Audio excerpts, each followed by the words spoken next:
इस कथा के बिना अधूरी है गोवर्धन पूजा। गोवर्धन पूजा को हिंदू धर्म में विशेष रूप से महत्व दिया जाता है। ऐसी मान्यता है कि इस दिन गोवर्धन की कथा के बिना पूजा अधूरी होती है।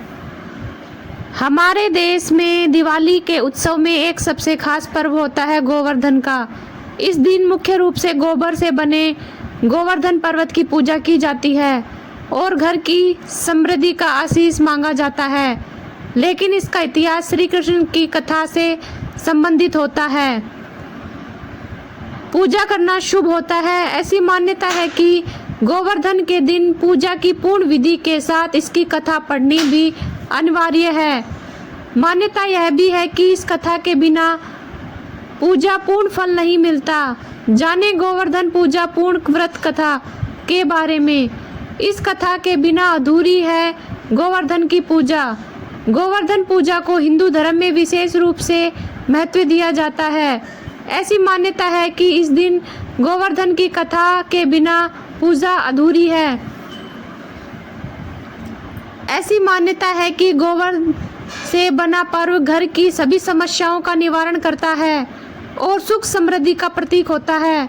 यह पर्व आमतौर पर दिवाली के अगले दिन यानी कार्तिक महीने के शुक्ल पक्ष की प्रतिभा को मनाया जाता है। ऐसी मान्यता है कि गोवर्धन के दिन पूजा की पूर्ण विधि के साथ इसकी कथा पढ़नी चाहिए।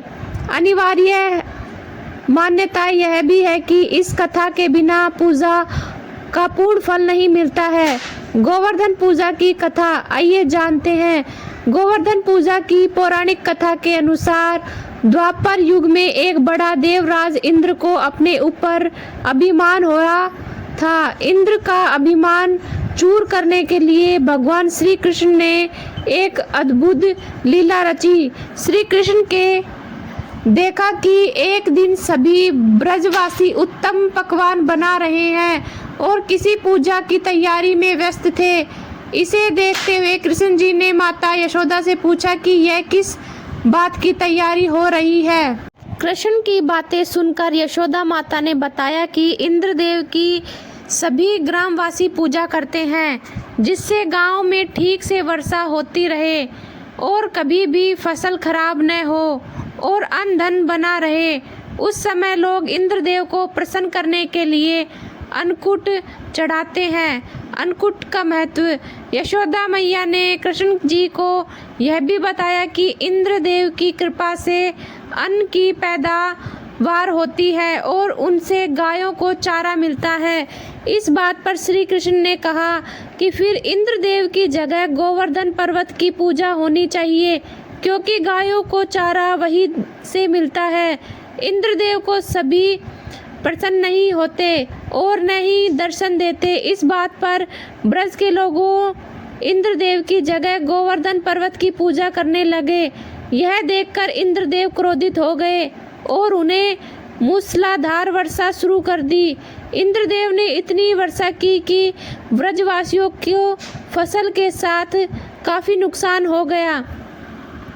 ब्रजवासियों को परेशानी में देखकर श्री कृष्ण ने अपनी कनिष्ठा उंगली पर पूरा गोवर्धन पर्वत उठा लिया और सभी ब्रजवासी को अपने गाय और बछड़े समेत पर्वत के नीचे शरण देने के लिए कहा।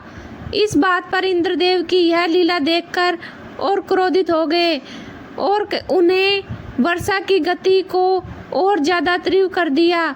तब श्री कृष्ण ने सुदर्शन चक्र से कहा कि आप पर्वत के ऊपर विराजमान होकर वर्षा की गति को नियंत्रण करें और शेषनाग से कहा आप मेड़ बनाकर पानी को पर्वत की ओर आने से रोकें।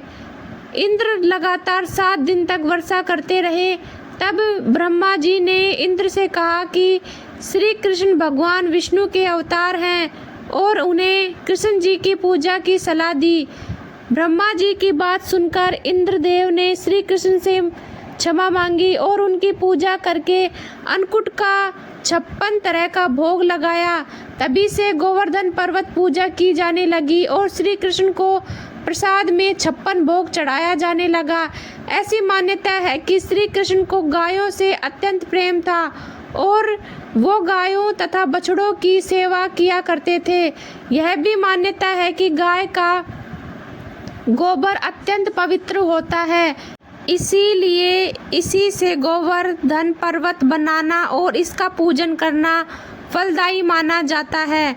इस दिन गोबर से गोवर्धन पर्वत की आकृति बनाई जाती है और इसके चारों कोनों में करवा की सिक्के लगाए जाते हैं, जिसके भीतर कई अन्य आकृति भी बनाई जाती है और इसकी पूजा की जाती है। गोवर्धन के दिन गाय की पूजा का महत्व ऐसा माना जाता है कि इस दिन जो भी गोवर्धन की इस कथा का पाठ करता है और श्रद्धा पूर्वक गाय के गोबर से बने पर्वत की पूजा करता है, उसकी सभी मनोकामना पूरी होती है।